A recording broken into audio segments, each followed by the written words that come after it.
Ding dong. Bonne année. Bonne année, Madame Bordulou. Comment osez-vous? C'est le début de l'année, alors je vais vous souhaiter une bonne année.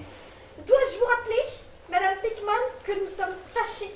Alors l'association Théâtre Enfance, en fait, ça s'adresse particulièrement aux enfants. Donc c'est leur proposer des ateliers de théâtre depuis le primaire et même la maternelle. On aimerait ouvrir aussi un créneau pour les plus petits jusqu'au lycée. Donc leur proposer via des exercices, il y a également des représentations tous les ans.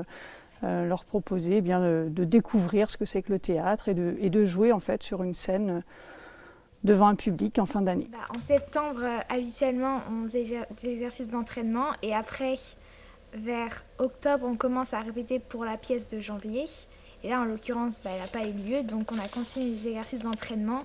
Et la semaine dernière, on a commencé des petites scénettes. C'est sympa aussi, mais j'aime bien personnellement faire des pièces. Ben oui, moi aussi. Et je m'engage solennellement à ne plus jamais vous piquer votre place. Ensuite, quand je vous aurai pardonné, et seulement quand je vous aurai pardonné, si je vous pardonne, vous pourrez dire bonne année. Tout ça? Oui, tout ça. Il faut qu'à un moment donné, il y ait un mouvement de ton corps qui fasse que t'es pas contente, tu vois. Parce qu'on le voit pas tant que ça, d'accord? Et toi, pareil, tu vois, bonne année! Essaye que ça, rajoute-en un petit peu pour que ça fasse trop, vaut mieux trop que pas assez. J'interviens en tant que comédienne et metteur en scène depuis à peu près 20 ans. Et ça fait la 3e année que je suis en Loire-Atlantique. Avant, j'étais en Eure-et-Loire. Quand tu viens sur l'année dernière, il faut vraiment, tu fais ton laïus. De vous avoir insulté avant-hier l'année dernière, tu vois, faut que tu joues le fait qu'elle...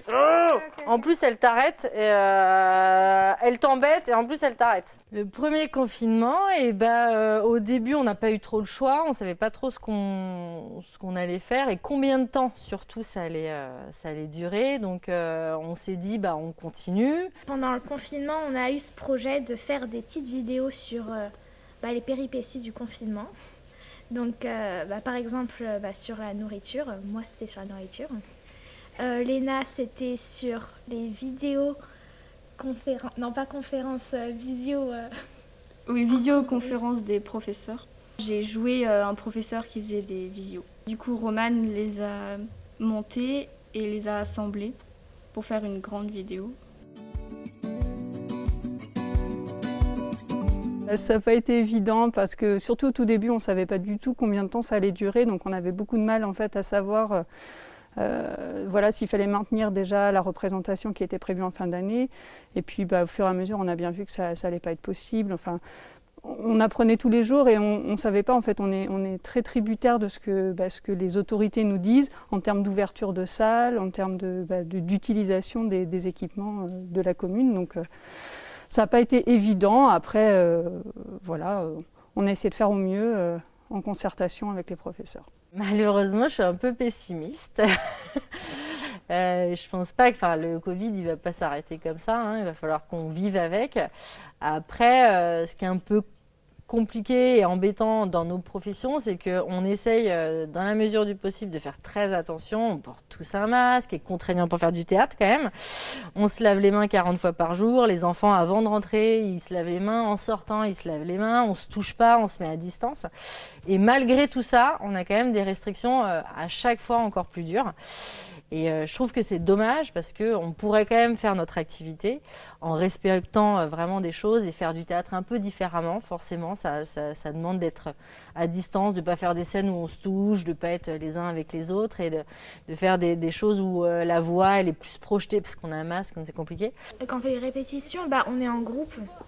Mais c'est sûr que quand on le fait sur scène, on a un public, donc des fois quand c'est drôle, ils rigolent et ça fait du bien de faire rire les gens. J'aime bien faire des pièces en public, il y a l'adrénaline, etc. J'aime bien. Ça leur apporte, je pense, beaucoup de choses finalement, de pouvoir s'exprimer dans un univers qui est différent que celui de l'école.